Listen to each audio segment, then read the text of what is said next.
Buenas tardes a todos los que nos estáis acompañando a través de la incorporación a este webinar. Soy Javier Gutiérrez de Caviedes, abogado, trabajo en la asesoría jurídica de CaixaBank.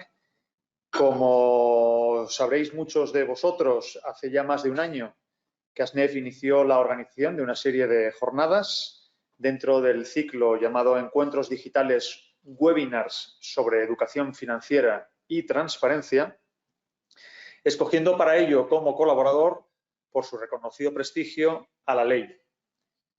Este es el sexto encuentro de ASNEF La Ley, cuyo objetivo es promover y difundir la educación financiera de la forma más sencilla y accesible posible.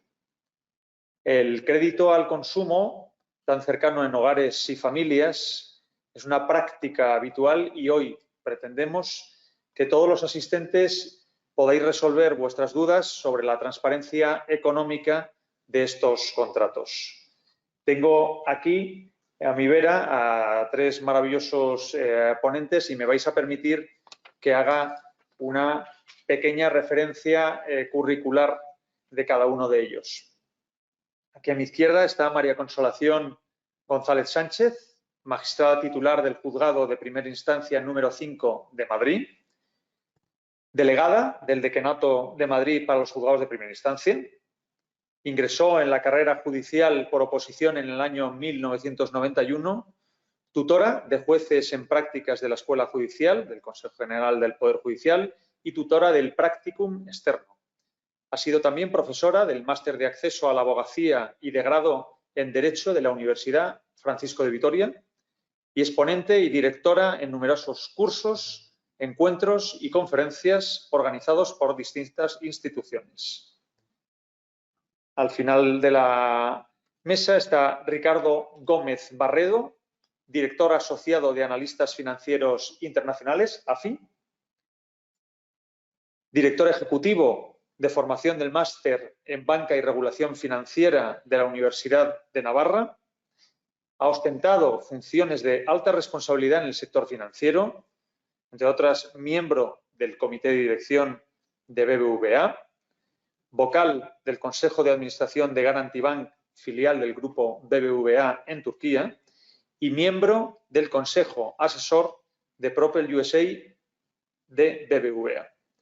Y por último, aquí a mi derecha está Sergio Martínez Cava, presidente de la Comisión de Contabilidad de aquí, de ASNEF, además ingeniero industrial por la Universidad Carlos III de Madrid y MBA por el Instituto de Empresa, y ha sido director general de la Fundación Innovación Bankinter.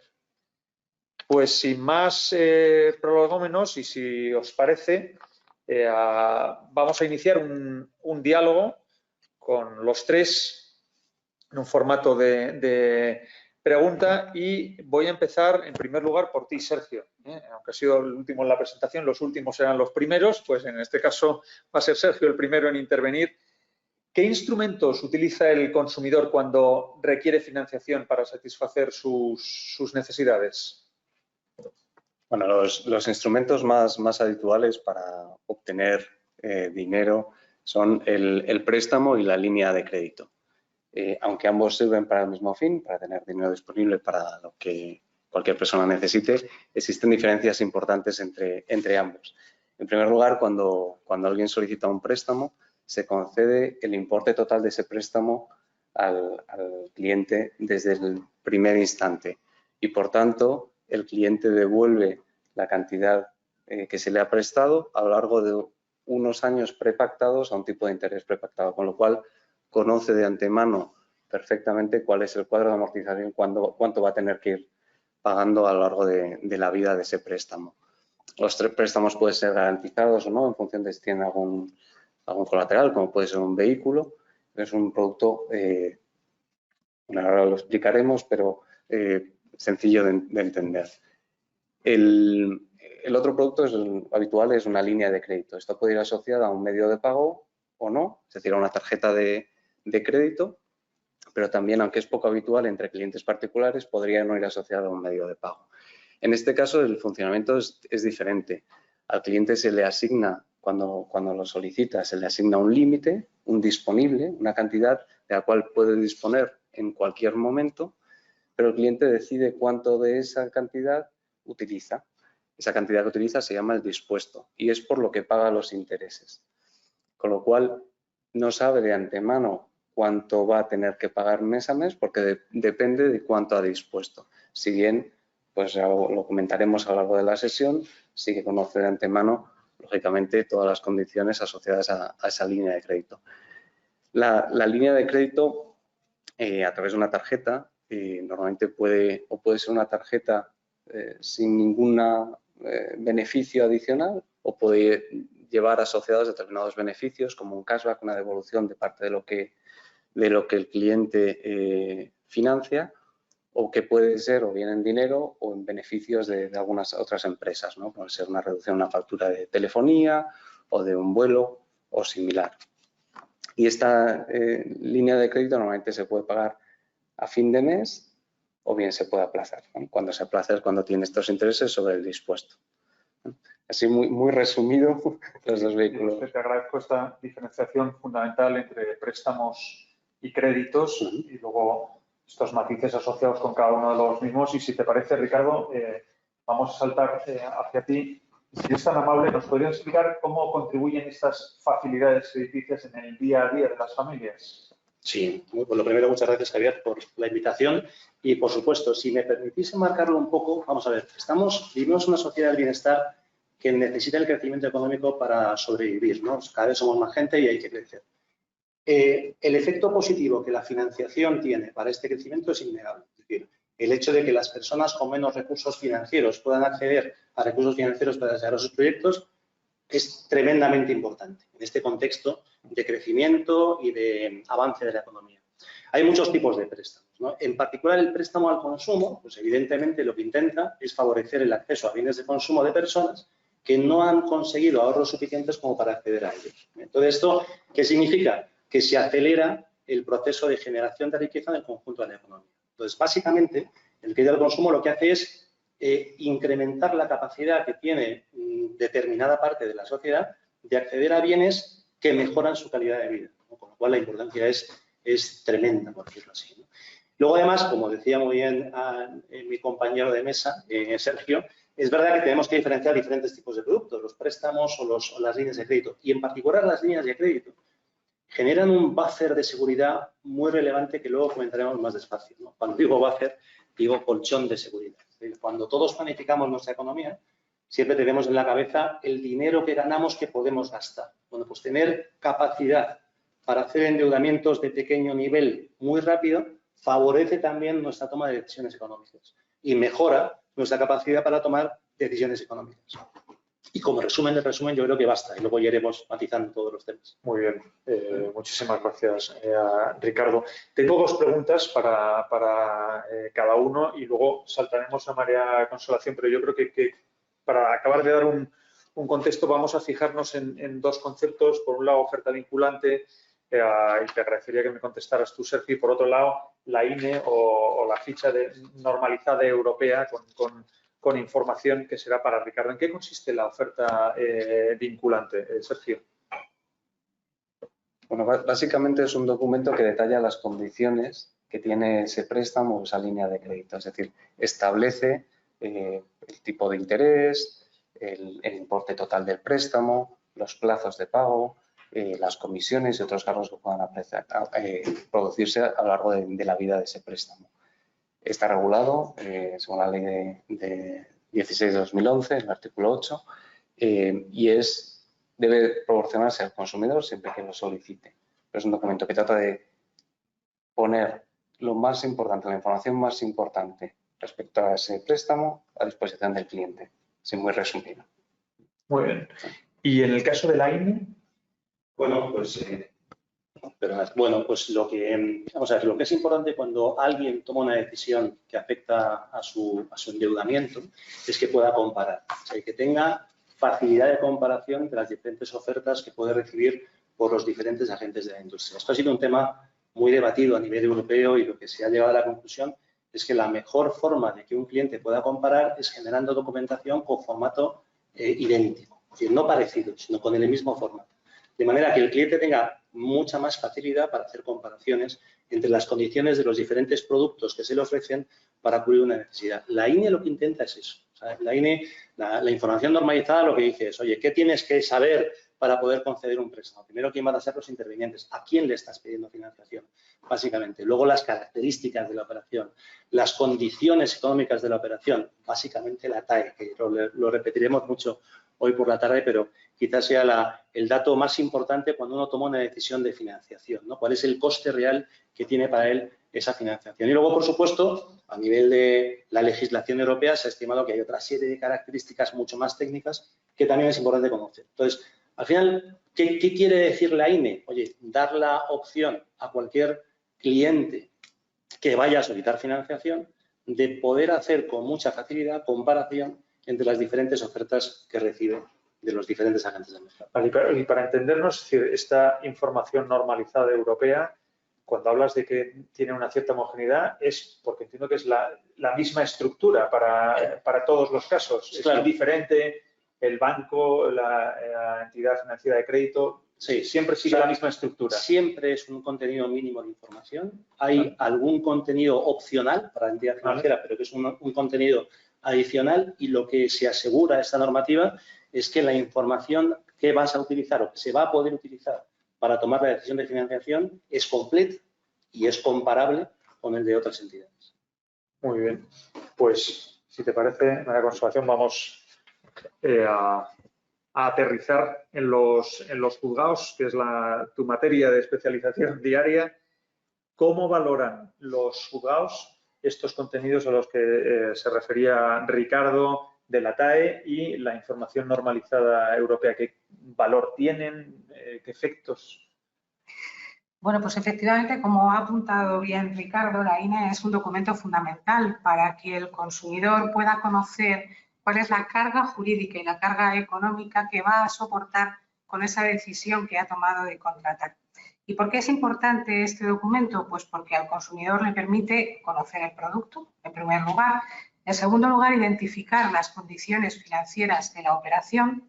En tercer lugar, comparar fácilmente esas condiciones financieras con otros productos que están en el mercado. Y por último, y no menos importante, adoptar finalmente una decisión informada sobre la contratación que va a realizar.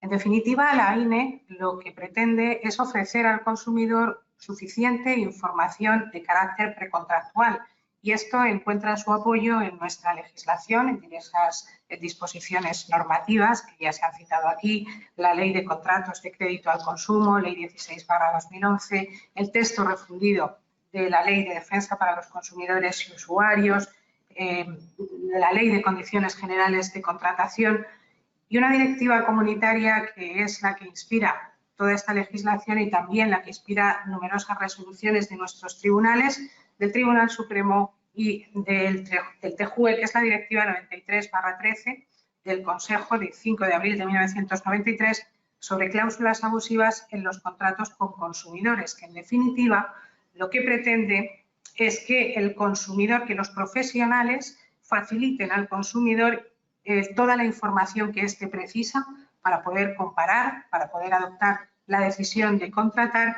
y para permitir que el consumidor no se coloque en una situación de desventaja frente al profesional que está introduciendo y redactando estos contratos. Para ello, en definitiva, nuestros tribunales lo que llevan a cabo en este tipo de contratos es lo que se llama un control de transparencia de las cláusulas que se encuentran preredactados en los mismos.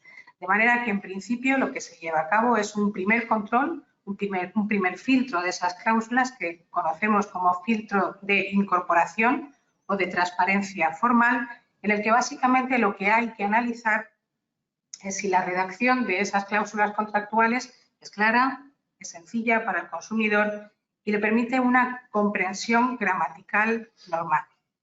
Este primer filtro, lo que en definitiva dice el Tribunal Supremo, es que las cláusulas, insisto, deben tener una redacción clara, concreta y sencilla, de manera que el consumidor pueda acceder a ellas de una forma accesible y pueda comprender qué es lo que está contratando. Superado este primer control, si la cláusula está redactada de esa manera que estamos comentando, entramos a valorar un segundo control de transparencia, que este ya es un control un poco más detallado y se llama el control de transparencia material. Mediante este control, el tribunal tiene que asegurarse de que el consumidor ha conocido, ha tenido acceso a la posibilidad de comprender la carga jurídica y la carga económica que asume con su decisión de contratar. Es decir, el consumidor ha tenido oportunidad de conocer ese sacrificio patrimonial que está realizando con la operación que está llevando a cabo y además tiene conciencia de cuál es la posición jurídica que ocupa dentro del contrato y el riesgo que está asumiendo dentro del mismo.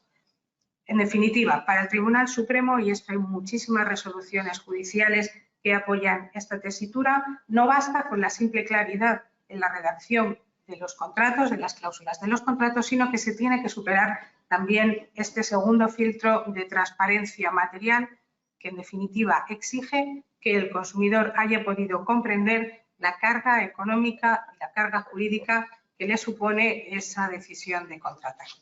Estos son los dos controles fundamentales que lleva a cabo nuestro tribunal, nuestros tribunales, que son los que realizamos en el análisis de los contratos cuando se impugnan las condiciones generales de contratación insertos en los mismos, en estos contratos que estamos analizando, y el Tribunal Supremo, por citar alguna sentencia, ha puesto de manifiesto que el hecho, por ejemplo, de que una cláusula sea larga no obsta a esa transparencia de la cláusula en sí, puesto que todo va a determinar o va a depender del tipo del contrato, la complejidad de ese contrato y la complejidad de la cláusula en sí. Si queréis, más adelante os puedo citar ejemplos de nuestras audiencias o del Tribunal Supremo en relación con los contratos de tarjeta, que son los que más problemática pueden generar, de cualquier otro contrato, y con la TAE, cómo están interpretando nuestros tribunales la transparencia en relación con la misma. Muy bien, muchísimas gracias. Probablemente igual hay alguna pregunta sobre esto. Tenemos aquí en la mesa 2 tablets, un ordenador, al menos 2 móviles o 3. Esto supongo.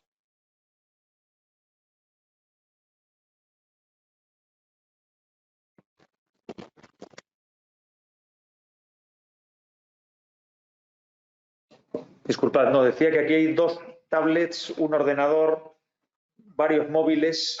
Entiendo que esto tiene impacto en las modalidades de contratación. Los préstamos y los créditos son ajenos a los medios digitales, ¿no? Sí se pueden contratar por medios digitales. ¿Cómo funciona?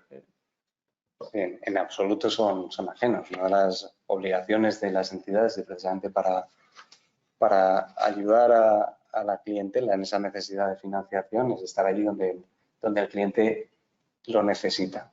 Eso puede ser presencial o cada vez más online. Y por tanto tenemos que adaptar nuestros procesos para ser capaces de facilitar esos préstamos o créditos también online. Eso tiene que ver con los procesos de contratación, con los procesos de identificación y también con los procesos de firma que han ido evolucionando. Antes de la irrupción del mundo digital, la firma era manuscrita en una oficina o en un centro comercial, allí donde contratabas la financiación, y esa ha ido, como decía, evolucionando. A día de hoy, básicamente tenemos tres formas de firma, todas reguladas por el reglamento OIDAS, de Servicios Electrónicos de Identificación, Autenticación y Confianza, y son las siguientes. Por un lado tenemos la firma electrónica simple, me refiero a las online. La firma electrónica simple básicamente lo que haces es un documento, un contrato que te envían, lo complementas con algún tipo de escrito o con una imagen. Por ejemplo, tu nombre o tu firma en imagen. Pero no hay una verificación adicional sobre eso. Es decir, has puesto ahí esa imagen y con eso lo envías, ¿no? Luego tenemos la firma avanzada, la firma electrónica avanzada. Nos damos un paso más. Utilizamos, por ejemplo, algún mecanismo adicional, como el móvil, para verificar que la persona que está firmando es quien dice ser. Normalmente el móvil se utiliza a través con un mensaje corto que tiene una contraseña de un único uso, el one-time password. De forma que cuando quieres firmar un documento, cuando el cliente quiere firmar un documento, la entidad le envía un mensaje corto con un código que solo vale para esa transacción y durante un periodo determinado. Y el cliente mete ese código en el documento de forma que estás verificando que tiene algo que solo tiene él y conoce, por tanto, también la operación. Y luego está la firma cualificada, que es lo que podemos ver, por ejemplo, en las oficinas bancarias o ya en los centros comerciales. Es una tableta, también algo diferente a las que tenemos encima de la mesa, pero una tableta que permite registrar no solo la firma, sino muchos parámetros adicionales a esa firma. La velocidad a la que se está haciendo, la presión con la que se está haciendo, la dirección desde donde se está haciendo, muchas cosas que hacen que se asemeje a la firma manuscrita. Entonces, básicamente esos tres mecanismos de modalidad en la firma, pero en general todo el proceso, desde la comercialización, la identificación del cliente, etcétera, pues se tiene que ir adaptando lógicamente. Muy bien. Ricardo, ya metidos en el proceso de contratación, ¿qué son los intermediarios financieros y qué función cumplen? Bueno, pues mira, justo antes comentábamos que hay una necesidad, justo antes comentábamos que hay una necesidad de que encontremos un mecanismo que ponga en contacto los agentes económicos con necesidades de financiación con los agentes económicos con superávit, ¿no? con exceso de capacidad. Y entonces los mecanismos se instrumentan a través justo de los intermediarios financieros. Hay una regulación muy extensa que busca proteger los intereses de la sociedad en general, pero sobre todo de las personas que necesitan de financiación, que regula cómo se produce la canalización de los excedentes para que sean utilizados por las personas que necesitan financiación. En su conjunto, esos son intermediarios financieros. Lo que ocurre es que cuando hablamos de intermediarios financieros hay diferentes niveles de intermediarios. O sea, tenemos, por ejemplo, los bancos y los establecimientos financieros de crédito, que juegan un rol muy relevante. ¿Y por qué juegan un rol muy relevante? Pues por una razón muy sencilla. Cuando alguien tiene excedente de recursos, quiere obtener alguna rentabilidad por esos excedentes, pero no quiere ponerlos en riesgo. Es decir, no está dispuesto a asumir el riesgo de impago de quien necesita esa liquidez. Y ahí es donde aparecen los bancos y las EFCs. Son entidades que captan esos depósitos por diferentes mecanismos, captan ese excedente de liquidez y lo canalizan para dar financiación a las partes de la economía más necesitadas. Pero lo hacen asumiendo el riesgo de impago. Es decir, un concepto muy importante cuando analizamos la financiación bancaria o de los establecimientos financieros de crédito es ¿qué cubre el precio que se cobra? ¿No? O sea, cuando una entidad financiera, cuando un intermediario financiero pone un precio, ¿qué es lo que está cubriendo con ese precio que está poniendo? Pues en particular los bancos y las EFCs lo que están haciendo es decir, mirad, ante colectivos homogéneos grandes de clientes, vamos a fijar sistemas por los cuales el precio que se cobra cubra el coste de los impagos. De manera que ese impago nunca repercuta en los tenedores de los excedentes financieros. ¿Quién sufre las consecuencias de equivocarse? La propia entidad. Es decir, si el sistema por el que ha calculado los precios no es el correcto, no lo ha hecho bien, si las pérdidas por impago son mayores que ese componente de riesgo incorporado al precio, es el patrimonio de la entidad el que sufre las consecuencias. Y lo hemos vivido todos en los últimos, ya no tan recientes años, pero hemos visto las consecuencias que hay en las entidades financieras cuando se produce un mal cálculo del componente de riesgo de los contratos o de las operaciones. Luego, intermediarios financieros hay más. O sea, intermediarios financieros no son solo los bancos y las EFCs. Hay intermediarios financieros que básicamente lo que hacen es poner en contacto a diferentes agentes. También son intermediarios, porque la característica común es que su actividad está supervisada por el regulador, en este caso por el Banco de España, y está controlada por el Banco de España. Se les exige conocimiento, se les exige formación, se les exige capacidad de transmisión de información de manera suficientemente adecuada para que cualquier persona que pida una operación o que tenga que solicitar financiación entienda los costes que tiene y las obligaciones que está contrayendo. Cosa que, por cierto, en los temas en los que estamos comentando hoy son tremendamente importantes. Es decir, el supervisor supervisa, entre otras cosas, que los intermediarios financieros cumplen con su obligación de informar correctamente a los clientes del tipo de riesgos que están asumiendo, obligaciones que están asumiendo y, por supuesto, del coste que van a tener que pagar por los servicios financieros que reciben. Muchas gracias. María Consolación, antes hablábamos, por un lado, Ricardo citaba la TAE como un elemento absolutamente fundamental, luego citaba la información normalizada europea, que es una información homogénea. Tú lo aterrizabas en la parte de los juzgados, hablabas como de esos filtros o controles que aplica un juez para evaluar la legalidad de un contrato, y dentro de esta amalgama de cosas, generalmente uno cuando va a un contrato de financiación de estas características, como las que explicaba Sergio, muchas veces uno se encuentra con una fórmula matemática. ¿Esta fórmula es una fórmula que aporta algo desde un punto de vista de esos controles de comprensión que se realizan por parte de un juez cuando se le trae un contrato? ¿Tiene que haber explicaciones financieras a esa fórmula matemática? Sí, no, es suficiente con lo anterior. O sea, ¿qué papel acaba jugando esta fórmula matemática en la parte de comprensión? Indiscutiblemente, una de las cláusulas que más se suelen impugnar como condiciones generales de la contratación y que vemos en los juzgados, en las demandas, es la relativa a los intereses remuneratorios y todo lo que tiene que ver con la TAE. La TAE es muy importante, pero la jurisprudencia de nuestros tribunales, como ya he adelantado, lo que básicamente exige es comprobar que el consumidor ha tenido la información suficiente como para poder valorar esa carga jurídica y económica que asume a la hora de contratar. Eso es lo verdaderamente importante. El Tribunal Supremo ha declarado en algunas de sus resoluciones que la aplicación de un tipo de interés fijo es de fácil comprensión para un consumidor medio. Y, por lo tanto, en este tipo de contratos lo que existe es la conciencia o la información suficiente, que ya se está recogiendo en la INE, como hemos apuntado, de que, como consecuencia de esa contratación, se va a tener que pagar un interés. Bien, pues yo me atrevo a decir, aunque no tenemos estrictamente, yo creo que no he encontrado ninguna sentencia que se pronuncie tan claramente sobre este asunto, esta pregunta que me haces, pero sí me atrevo a decir que la finalidad de la transparencia o este principio no tiene como función propia la comprensión de los conceptos estrictamente económicos de las fórmulas que aparecen en estos contratos que estamos analizando. En definitiva, no requiere el principio o el control de transparencia que el consumidor comprenda la fórmula matemática del cálculo de intereses. Lo que tiene que ser consciente es de que tiene que pagar un interés, que ese interés tiene que estar recogido en el contrato.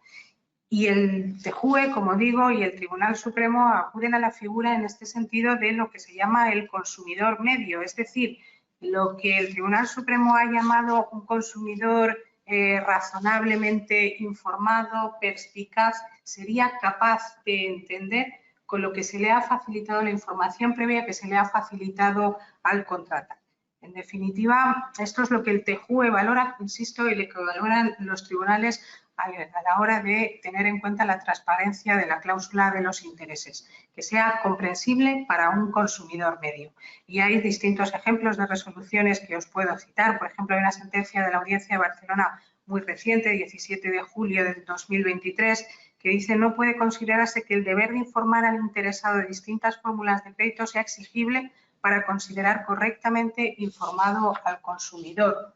Sentencia de Cádiz, también reciente, 27 de febrero del año 2023, donde se dice: en el apartado segundo se indica que el titular tiene la obligación de reembolsar mensualmente la cantidad indicada en las condiciones particulares bajo la rúbrica modalidad de pago habitual. A la vista de esa prueba, consideramos que un consumidor medio y diligente sí pudo conocer la TAE aplicable y también pudo comprender la carga económica y jurídica de ese contrato que ese contrato le podía producir. Hay varias resoluciones en las que finalmente lo que se pone de manifiesto, insisto, es que debe existir una información precontractual suficiente, clara, accesible, comprensible, de manera que el consumidor sepa que se enfrenta al pago de un interés. Y no es tanto el conocimiento de la fórmula matemática como del coste económico que le supone el contrato que está celebrando. Ok, muchas gracias. Supongo que, aunque igual desde una perspectiva estrictamente jurídica la fórmula matemática no tenga un papel en ese juicio que se debe hacer de legalidad de los contratos, debe haber, supongo, alguna razón, Ricardo, para que se incluyan. No sé si poder reconstruir que los cálculos están bien hechos, o sea, alguna razón financiera supongo que habrá. Sí, lo que es curioso, o sea, a mí me llama mucho la atención cuando se habla o cuando hablamos del tema de las fórmulas incluidas en los contratos, porque curiosamente las fórmulas incluyen los contratos no como garantía del cliente, sino como control del prestamista. O sea, y me explico. O sea, saber cuál es el importe correcto que una persona tiene que pagar por financiación es tremendamente sencillo. O sea, es muy fácil. Yo escojo y digo, a ver, yo cada día cuánto debo. Y en función de lo que cada día le debo al banco, tengo un tipo de interés diario, que es el anual dividido por 360, y sé que cada día, en función de lo que debo, pago eso. ¿Puedo hacer un cálculo? No. Cualquier persona puede calcular. Es verdad que es trabajoso, es costoso. Tienes que ver los 365 días del año, cuánto estás pagando en función de lo que debes cada día del año. Cuando es trabajoso, pero no es difícil de entender. Es decir, yo pago intereses en función de la deuda que tengo. Esta es la realidad. Claro, transformar esta realidad en una fórmula, en un préstamo es sencillo. Es sencillo porque hay fórmulas matemáticas que nos han enseñado a todos cómo se hace para transformar una operación con un importe concedido fijo y unas amortizaciones predefinidas, cómo se transforma en ese flujo. Claro, cuando hablamos de una línea de crédito esto es mucho más difícil, porque el importe que debemos cambia, puede cambiar y generalmente cambia. Es decir, si yo quiero saber cuánto es el interés que tengo que pagar, lo que tengo que saber es cuál es el importe que debo cada día. Insisto, en un préstamo es fácil. En una línea de crédito no es fácil, pero no es fácil. Es decir, es trabajoso tener el dato. No es complicado entender el concepto. Yo tengo que saber cuánto debo cada día por una línea de crédito y ahora le aplico un tipo de interés diario y eso es lo que pago.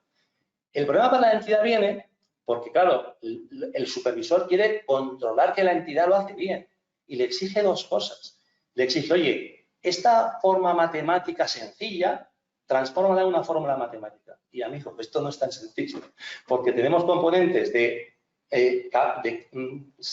utilización de fondos, devolución de fondos, que pueden ser muy numerosos.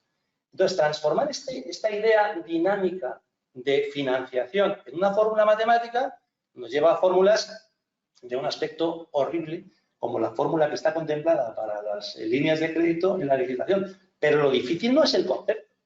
Lo difícil es transformar una idea muy sencilla en una fórmula matemática.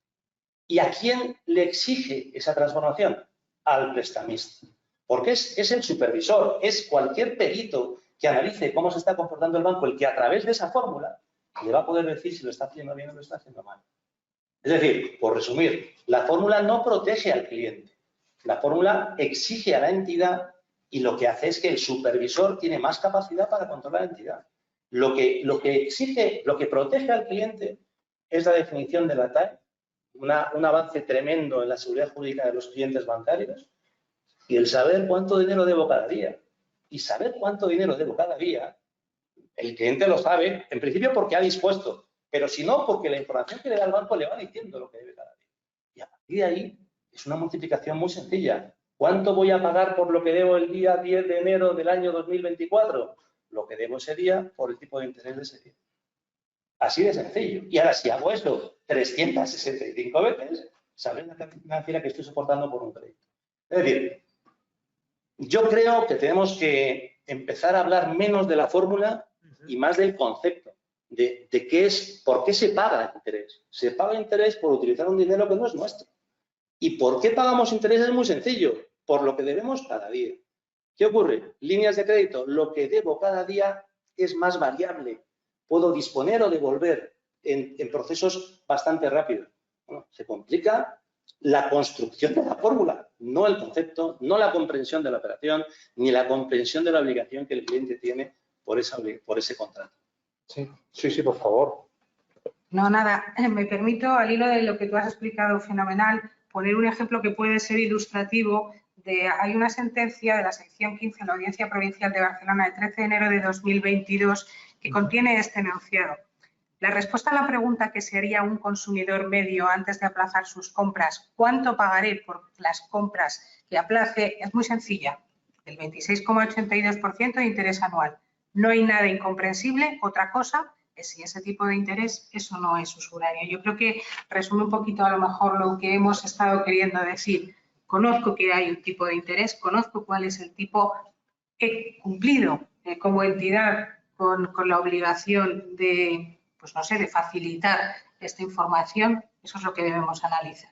Por supuesto, todo esto es matizable en el sentido que cada caso es cada caso y hay que valorarlo. Nosotros estamos hablando a rasgos generales, pero un poco abundando en lo que decía mi compañero, yo creo que es interesante, o me ha parecido interesante hacer esta puntualización de esta sentencia, que creo que es bastante ilustrativa. Muchas gracias, María Consolación. Muchas gracias, Ricardo. Hablábamos de qué se debe, cuánto se debe, cuándo lo tengo que pagar. ¿Esto tiene que ver algo con el concepto del plan de amortización? ¿Qué es el plan de amortización? ¿Qué conceptos tiene? Sí. ¿Nos podrías desarrollar un poco la cuestión? Tiene mucho que ver, lógicamente.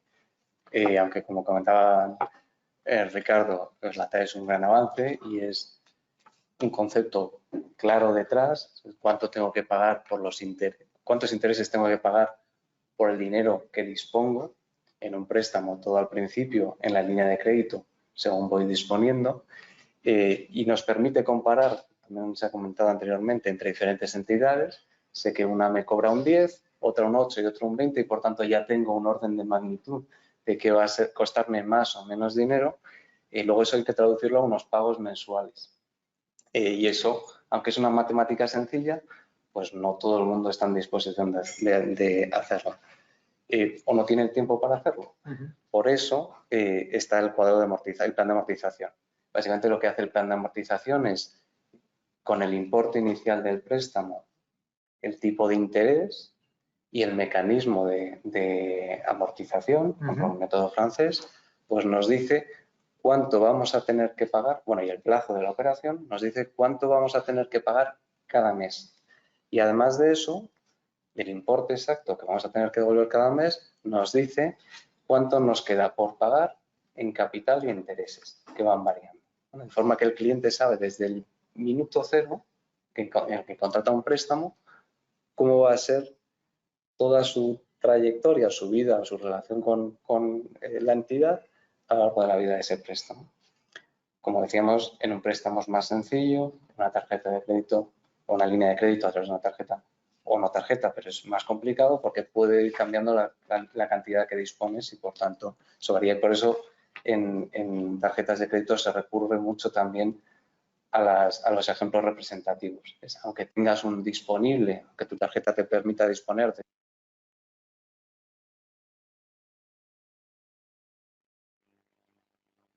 si tú dispones de 1.500, pues este sería lo que tendrías que abonar al final, básicamente. ¿Vale? Ok. La pregunta es para...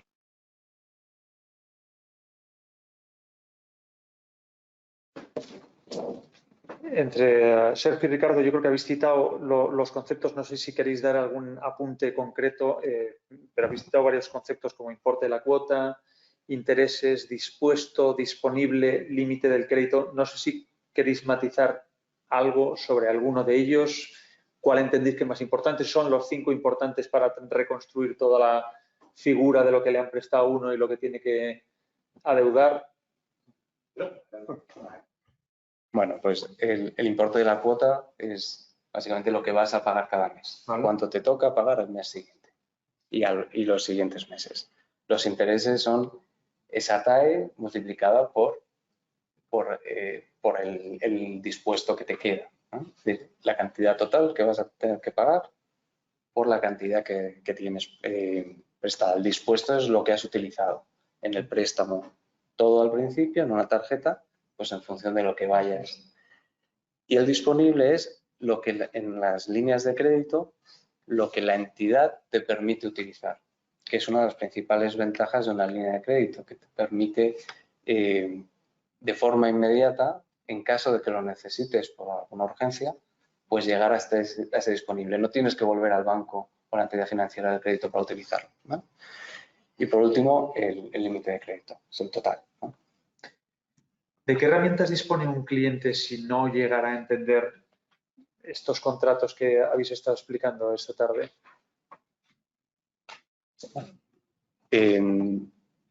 Bueno, nuestro objetivo como entidad es que el cliente, precisamente por eso cumplimos todas las recomendaciones del Banco de España en transparencia y hacemos nuestros mejores esfuerzos para que productos que no tienen por qué ser complejos, pero para asegurar que todo el mundo es capaz de entenderlo, nuestro objetivo es que no haya dudas. Pero en cualquier caso, lógicamente, tenemos a disposición de todos los clientes diferentes mecanismos para resolver esas dudas en caso de que se produzcan. En ProLegal siempre está disponible en todas nuestras páginas web o aplicaciones las preguntas frecuentes, lo que los clientes normalmente se suelen preguntar. Pero si esas no son suficientes para cubrir las dudas de un cliente, tiene todos los servicios de atención telefónica donde puede llamar en cualquier momento del día y se le resolverá en su caso particular su duda particular. Es decir, información estándar, más o menos estándar en base a las dudas principales de otros clientes, más diferentes mecanismos, ya sea vía telefónica, por email, en algunas entidades también por WhatsApp, para resolver dudas puntuales. María Consolación, si a pesar de todo acaba habiendo un desencuentro entre el cliente y la entidad financiera de crédito o el banco, y mediante el diálogo no se resuelve nada, ¿qué opciones le quedan al consumidor para tratar de solucionar la inquietud o la reclamación que tenga? Bueno, pues como ya hemos visto, en primer lugar, tendría la opción de dirigirse al propio banco, al servicio o al departamento de atención al cliente del propio banco, efectuar la correspondiente reclamación y este emitirá una respuesta por escrito en el cual, bueno, pues se pondrá de manifiesto si acepta o no la reclamación que ha formulado el cliente. Si el cliente, no obstante, no queda satisfecho con esta respuesta, puede acudir al servicio de reclamaciones del Banco de España. El Banco de España emitirá también, a su vez, una resolución, un informe en un periodo máximo de 90 días desde que se completa el expediente, resolviendo sobre la reclamación que ha sido presentada por parte del consumidor. Lo que ocurre es que estas reclamaciones, a día de hoy, las resoluciones que emite el Banco de España no tienen carácter vinculante. ¿Y qué remedio queda finalmente? Pues acudir a la jurisdicción ordinaria, los tribunales civiles, del orden jurisdiccional civil. Y ahí lo que estamos viendo es que la mayor parte de las reclamaciones se están enfocando a través de dos vías. Este tipo de cláusulas contractuales o bien se están impugnando por usurarias con base en la Ley de Represión de la Usura y al respecto de esta cuestión, la reciente sentencia de 15 de febrero de 2023, la verdad es que ha centrado bastante la determinación de en qué momento existe usura, es decir, cuando existe una diferencia superior a 6 puntos entre la TAE que tiene establecida el contrato y la que publican, la norma asimilada, ¿no? Que publican las tablas del Banco de España. Y esa es una primera vía de impugnación de los intereses.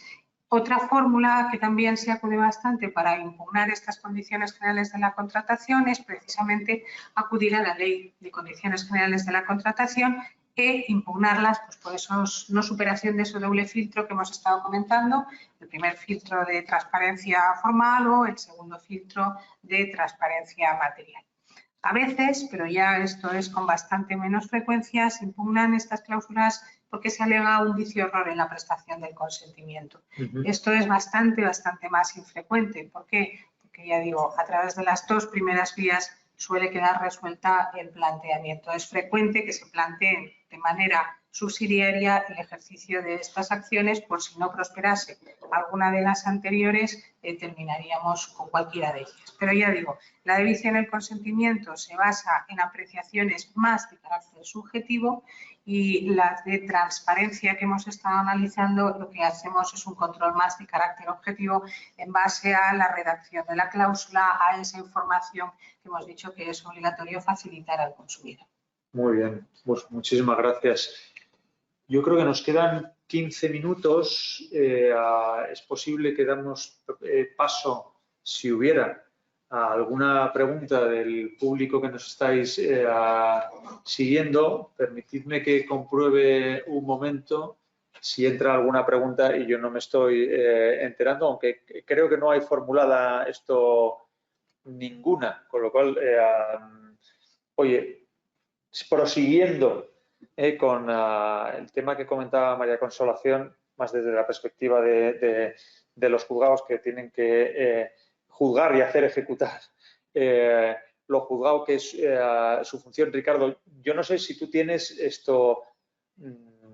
alguna percepción, reflexión sobre la litigiosidad que está habiendo en relación con toda esta materia, incluso con un marketing ciertamente exacerbado, pues empujando un poco a reclamar a coste cero, en fin, aquí, o sea, realmente hay una industria detrás, lo cual es muy legítimo, todas las industrias son muy legítimas, pero no sé qué percepciones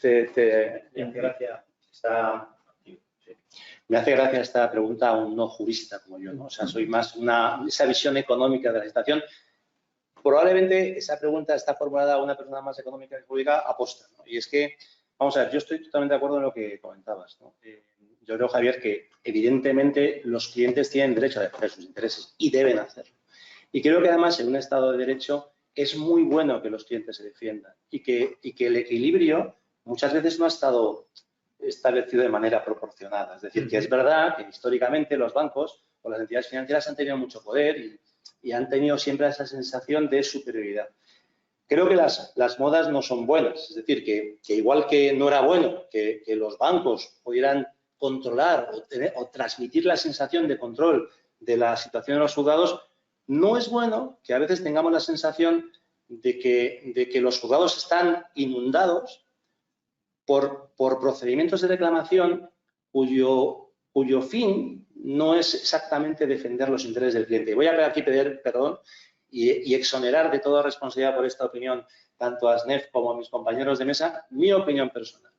Es un problema que se canalicen intereses legítimos económicos a través de procedimientos que colapsan instituciones públicas tremendamente necesarias. Es un problema. ¿Tiene fácil solución? Pues probablemente no. No tiene fácil solución, pero es un problema. Entonces, esto las entidades tenemos o tienen mucho que hacer. Es decir, yo creo que hay que agilizar los procesos de resolución de conflicto por la vía pacífica. Pero mientras no lo hagamos, o sea, mientras el sistema no lo haga, tenemos todos un problema. Porque lo que no cabe ninguna duda es que frente a ese interés, o sea, ese bien a proteger y ese interés social, que es que los clientes bancarios puedan ejercer reclamaciones legítimas, está el interés económico, que es legítimo, pero muchas veces contraproducente para los intereses generales de querer utilizar esto como una fuente de generación de ingresos fáciles, ¿eh? Porque yo creo que aquí, todos estamos o defendemos las actividades profesionales, ¿no? El tema es cuando alguien identifica una fuente fácil de generación de ingresos sin ser consciente de los costes que eso tiene para todos en general. Así que... Muchas gracias. Sí, una respuesta muy honesta. O sea, que digo, esto es una sociedad plural, o sea, que cada uno puede opinar lo que quiera. Yo creo que aquí hay una pregunta para ti, María Consolación, y aunque yo creo que la has abordado, pero probablemente quieran una mayor precisión, supongo, que es ¿qué criterios están siguiendo los tribunales actualmente a la hora de valorar la transparencia de los contratos? Yo lo circunscribiría a los contratos de crédito o de préstamo, digo, para ¿no? Atinar más, si es posible, todo tuyo. Pues efectivamente, como ya he expuesto, efectuar un doble filtro de esas cláusulas contractuales. En primer lugar, ese primer filtro de transparencia formal, ver cómo está redactada la cláusula.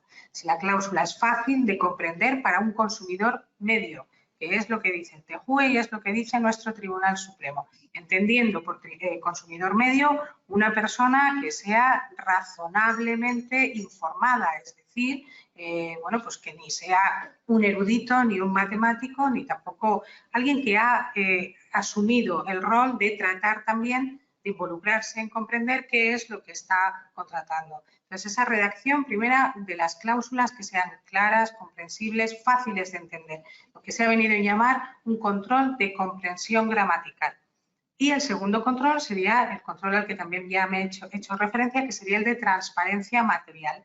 Valorar si el consumidor ha dispuesto de esa información precontractual necesaria y suficiente a la que nos hemos referido previamente y a la que se refiere nuestro legislador, de manera que haya estado en condiciones de poder acceder a conocer cuál era la carga económica que iba a soportar con el contrato que iba a celebrar, es decir, conocer el sacrificio patrimonial que le iba a suponer la formalización de ese contrato y, en segundo lugar, conocer también esa carga jurídica, la posición que está ocupando dentro del contrato y los riesgos que estaba asumiendo. Dos controles, en definitiva, control de transparencia formal, comprensibilidad gramatical, control de transparencia material, información suficiente para comprender la carga económica y la carga jurídica del contrato. Esos son básicamente los controles que estamos realizando. Muy bien. Hay otra pregunta que ya anticipo para no frustrar expectativas, que creo que será un poco complicada de abordar, ¿vale? La vamos a formular, pero yo creo que, Ricardo, tú en tu caso sí estás más vinculado al mundo de la formación jurídica, aunque desde un aspecto yo creo que más contable, ¿no? En los másteres, tú también, María Consolación, participas del aspecto formativo. Lo que pasa es que tal y como está formulada la pregunta, anticipo que puede haber una cierta complicación, aunque yo creo que extrayendo la sustancia es un tema de aplicación de sesgo retrospectivo. Vale, entonces dice, en la actualidad vemos que algunos manuales de derecho civil reflejan, en relación con los contratos de consumo y también principalmente en derecho hipotecario, la evolución de la información precontractual y contractual exigida en los contratos con consumidores. Y aquí viene la pregunta, ¿qué papel tienen los docentes de las facultades de Derecho y los preparadores a la judicatura en la comprensión de esta evolución para no incurrir en la aplicación retroactiva de nuevas exigencias a contratos del pasado? Al final, aquí hay una evolución normativa y ahora estamos en 2023 llamando a las puertas de 2024 y entiendo que la inquietud de esta persona es, oye, esto de alguna manera se subraya cuando se forma a los próximos juristas, a los próximos jueces, el que hay una evolución y que no se puede aplicar retrospectivamente normativa actual a, no sé, a relaciones jurídicas de hace 15 años o 20 años. Os lo dejo aquí votando. Vamos, entiendo que esto es un poco... No, la respuesta, fíjate, la respuesta a la pregunta es más sencilla. ¿Qué papel juega? Un papel fundamental. Esa es la realidad. Juega un papel fundamental. Vamos a ver, yo creo, sin ser jurista, o sea, pido excusas por las incorrecciones que pueda cometer, que esto no solo pasa en el mundo del derecho, pasa en muchos otros aspectos de la regulación en sentido amplio. Y yo a lo que me dedico realmente es a la regulación contable y a la regulación financiera, pero esto ocurre, ¿no? Y aquí hay un planteamiento, ¿no? Y es, claro, es difícil evitar el sesgo retrospectivo cuando lo que ha hecho la norma es corregir cosas que se pensaba que se estaban haciendo mal incluso con la normativa anterior. Lo digo por romper una lanza en favor de las sentencias o de los jueces o de los profesionales que en momentos determinados utilizan una norma actual para juzgar situaciones del pasado. Es que hay veces, en mi opinión, hay veces que eso tiene cierto sentido. Lo que sí es verdad es que hay otras ocasiones en las que se han fijado nuevas exigencias, claramente nuevas exigencias. Y creo que el mundo docente tiene una labor fundamental para explicar o por lo menos para generar el debate sobre esta diferenciación. Es decir, una cosa es que pensemos que algo que no estaba correctamente regulado, cuando se regula correctamente, esa regulación puede afectar a los documentos anteriores, que es perfectamente legítimo, y otra cosa es que se cambien los requisitos, se cambien las instrucciones, se cambien las normas y la nueva normativa se pretende aplicar de manera retrospectiva, ¿no? Entonces, yo creo que en la comprensión de este hecho, de esta situación, de esta doble forma de analizar las modificaciones normativas, el mundo docente tiene muchísima responsabilidad. En general, en casi todo. Pero en todos estos temas que, como dice muy bien la pregunta, están de actualidad, o sea, que se están poniendo de manifiesto controversias mucho más, de manera mucho más intensa que en el pasado, yo creo que el mundo docente tiene mucho que decir. Pero fíjate, más que el mundo docente o más que solo el mundo docente, la doctrina profesional. Yo creo que hay grandísimos juristas, no solo dedicados a la formación académica o a la formación de la judicatura, y que tiene mucho que decir. Yo creo que esto es una labor de todos, ¿no? Hay que escribir, hay que animarse a escribir, hay que animarse a dar opiniones, hay que animarse a ser claro con tus opiniones, ¿no? A pesar de que a veces luego se te pueda criticar porque la gente no esté de acuerdo, que es muy lícito que la gente no esté de acuerdo, pero tenemos que tenernos respeto todos a todos. Es decir, es bueno que no pensemos lo mismo y es bueno que planteemos reflexiones sobre lo que está ocurriendo. Y en ese sentido, el mundo docente y la doctrina técnica jurídica, desde mi punto de vista, tiene muchísimo que decir. Y en la medida de lo posible yo animo a todo el mundo a que se involucre en esta tarea, que es una tarea común, que es hacer que las normas se apliquen de una manera más racional, y es una obligación de todos, por supuesto de los jueces, pero de todos, de los legisladores, de los profesionales que trabajamos en los diferentes ámbitos, de todos, ¿no? María Consolación, hombre, yo creo que en el yo diría que en los temarios de judicatura y también luego cuando uno tiene que cantar esos temas, los principios de retroactividad e irretroactividad de las normas jurídicas suelen estar bastante claros. Lo que no sé es si puede existir, o sea, sin quererlo, de una manera inconsciente, a veces no me refiero ni siquiera en estos temas, sino en general, igual una potencial inercia a que el derecho vigente a veces te puede encapsular y puedes no tener en consideración o mirar con un prisma distinto normas que realmente son las aplicables, ¿no?, a una relación jurídica y que son anteriores. No sé, esto en tu práctica profesional, no sé cómo lo... A ver, retomando con la pregunta que nos hacían, de qué papel juegan los formadores, los educadores, los preparadores de judicatura, en general cualquier docente, y como bien decías, pues cualquier persona que estemos involucradas un poco en estos ámbitos, pues juega un papel decisivo y un papel verdaderamente importante, porque lo que sí que hay que hacer es explicar las cosas y explicar bien. Si estamos hablando de transparencia, equiparamos transparencia, hemos visto, a información. Luego la información es básica. Y es verdad que a veces te puedes dejar llevar por una normativa vigente y que te pueda hacer perder un poco la perspectiva de qué sucedió cuando se formalizó el contrato allá en el año 2000, por ejemplo. Bien, pero es que no olvidemos que es que, como he dicho anteriormente, existe una directiva comunitaria que es del año 93 en la que ya precisamente se decía todo esto, y es la que ha servido de base y de inspiración a nuestro legislador y también a la jurisprudencia del TJUE y a la jurisprudencia de nuestros tribunales dentro de España.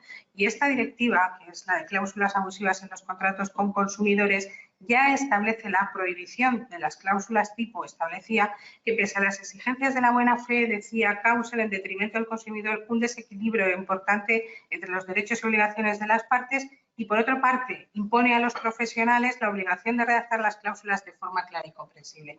Esto no es nada nuevo, esto lo recoge ya pues nuestra legislación, se apoya en ello el Tribunal Supremo y, por supuesto, nuestras audiencias. Así que es importante explicar de dónde vienen las normas y no olvidar, por supuesto, esa perspectiva y valorar el caso concreto en función del momento en que se formalizó el contrato. Teniendo en cuenta todos esos parámetros, dar forma a la explicación, a la resolución del caso concreto. Muy bien. Yo creo que estamos ya rozando el larguero, pero no sé si... Yo creo que... A ver. Tenemos una nueva pregunta. En el control de transparencia, tanto formal como material, ¿qué papel juega y en qué medida puede afectar las novaciones posteriores del clausulado y los actos del cliente, uso de la tarjeta, cambio del método de pago que infiere un conocimiento del producto? Supongo que esta es para su señoría. Bueno, pues de nuevo, si estamos hablando de transparencia la equiparamos a información, es evidente que la novación del contrato debe ser objeto de información al cliente y, por lo tanto, en esa medida que se haya informado, existirá transparencia suficiente. Muy bien. Disculpadme porque me recuerdan que todavía disponemos de algo más de tiempo. Igual ha sido un equívoco por mi parte. Sí, por favor, sí. Sergio.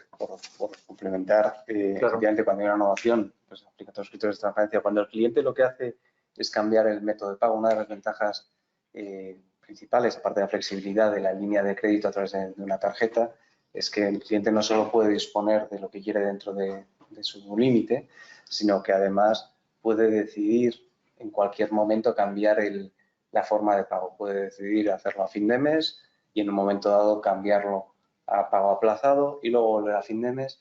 Cuando se producen esos cambios, hay que informar al cliente igualmente de las consecuencias económicas que tiene ese cambio. Si el cliente ha elegido inicialmente un pago a fin de mes y en un momento dado se va a un pago aplazado, de nuevo hay que informarle exactamente igual que cuando contrata directamente con pago aplazado. Mismo tipo de información, lo importante es que el cliente sea consciente en todo momento, tanto en la parte formal como material, que el cliente sea consciente en todo momento de las consecuencias que tiene esa elección desde el punto de vista económico para él. Muy bien, mira, yo me voy a permitir, ahora voy a hacer de moderador inmoderado y voy a aportar algún contenido a esta pregunta sobre qué papel juegan las novaciones y luego el uso de la tarjeta y el cambio del método de pago. Bueno, en primer lugar, una de las diferencias esenciales que hay entre el préstamo y la línea de crédito es que el préstamo es de duración definida.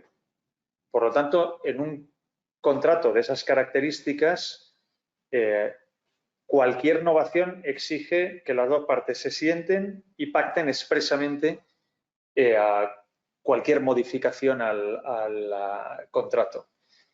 En el caso de las líneas de crédito, y sobre todo las instrumentadas a través de tarjeta, existe una norma específica que permite modificar las condiciones a través de un comunicado hecho al cliente donde tienen que aparecer expresamente las condiciones que se cambian o que se quieren cambiar, a la vez que se le tiene que subrayar al cliente que tiene la posibilidad de resolver el contrato si no desea que se modifique. Resolver no significaría tener que devolver todo de golpe. Resolver significa no quiero seguir utilizando esta facilidad crediticia. Obviamente, lo dispuesto sigue exactamente con los mismos plazos que estuvieran previstos contractualmente, pero si el cliente no se opone en ese plazo de 2 meses y no quiere resolver la relación contractual, sí que se produce una novación contractual. Esto está tratado en una de las sentencias recientes del Tribunal Supremo y no es ni siquiera una especificidad española que no tiene esto ningún tipo de eco en el derecho comparado. Está previsto en la normativa europea. Esto viene de una directiva europea que es la de Servicios de Pago 2 y luego está, es muy sencillo de retener, en el artículo 33 del Real Decreto 19/2018. Y entonces esto es importante porque sí que las novaciones en las tarjetas permiten un juego que otra tipología de contratos no lo permite. Y luego, desde mi perspectiva personal, el cambio del método de pago, hay tarjetas que permiten distintas modalidades de pago. Tú puedes tener una tarjeta, al final es un plástico, que nace como una tarjeta de débito. Es decir, si tienes dinero en tu cuenta corriente, puedes pagar. Y si no tienes dinero en tu cuenta corriente, la tarjeta no va a funcionar. Pero esa misma tarjeta de crédito, le puedes tú cambiar la modalidad y decir, oye, quiero pago diferido a final de mes. Significa que el día 1 de cada mes te cobran todo lo que hayas consumido en el mes precedente. Generalmente esa modalidad, no necesariamente, pero generalmente esa modalidad suele ser sin intereses. Es decir, la entidad financiera de crédito o el banco que te proporciona crédito en ese plazo no te cobra intereses. Y luego está ya la de pago aplazado o la de la línea de crédito. Esa sí que lleva unos intereses concretos y actualmente, por lo que comentabas de la posible contratación a través de medios digitales, muchas veces uno con su propio móvil puede cambiar esta modalidad de pago. Desde luego, desde mi perspectiva, alguien que de manera unilateral, desde el sofá de su casa, decide cambiar conscientemente la modalidad de pago, asumo que entiende exactamente qué es lo que está haciendo, porque si no, raramente estarías cambiando una modalidad a otra de tu tarjeta si no quieres eso que estás haciendo. Sin perjuicio de que todo esto tendrá que ir exactamente con todos los requerimientos informativos que marque la normativa. Pero para mí sí tiene mucha relevancia en términos de transparencia y en términos de voluntad cuando una persona, ya no digo en el marco de una oficina donde, oye, se pueden meter otros elementos de prueba de si me convencieron, no me convencieron, pero es bastante habitual, yo lo he visto, el cambio de modalidad a través de la app de tu banco. Y desde luego para mí eso tiene una gran significancia jurídica, pero lo dejo ahí. ¿Por qué sigue vigente la ley Azcárate? Una ley de 1908 de un señor que se llamaba Gumersindo Azcárate, natural de León, y es una ley muy antigua, pero de alto contenido social, que se sigue aplicando un siglo después. ¿Por qué se sigue aplicando, María Consolación? La realidad es que se sigue aplicando. Yo la explicación a por qué sigue vigente, técnicamente no la tengo, pero sí que es verdad que es una ley que aplicamos y aplicamos mucho. La ley de represión de la usura, como os decía antes, es una de las razones fundamentales por las cuales se acude a los tribunales. Y desde luego lo que busca es precisamente, como todo este compendio legislativo y todo esto que estamos hablando hoy, de proteger en definitiva al consumidor y evitar que se coloque en una posición de desigualdad. Entonces, ¿el por qué sigue vigente? Pues entiendo por qué es una norma de actualidad en el sentido de ese nivel de protección que busca al consumidor. Evitar que se estén aplicando unos intereses por encima de lo que se considera proporcionado. Muy bien. Yo aquí aprovecho para decir la nueva directiva de créditos al consumo. En uno de sus apartados invita a los Estados miembros a poner algunos límites a las TAEs de los productos, que yo creo que es una cosa que, en cierta manera, puede proporcionar una seguridad jurídica, porque si hay unas reglas del juego claras, pues todo el mundo sabe dónde se puede mover. Eso puede llegar a ser una final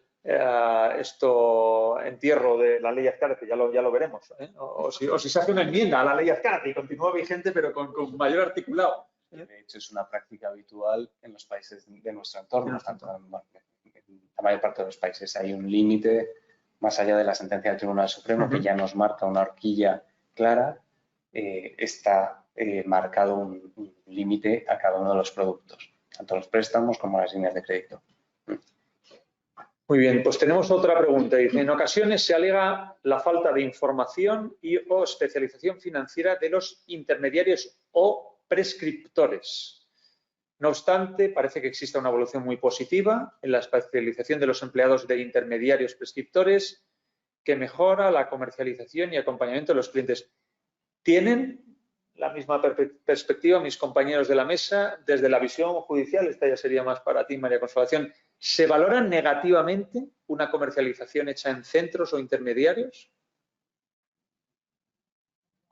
Si quieres, yo la primera puedo contestar, la segunda no.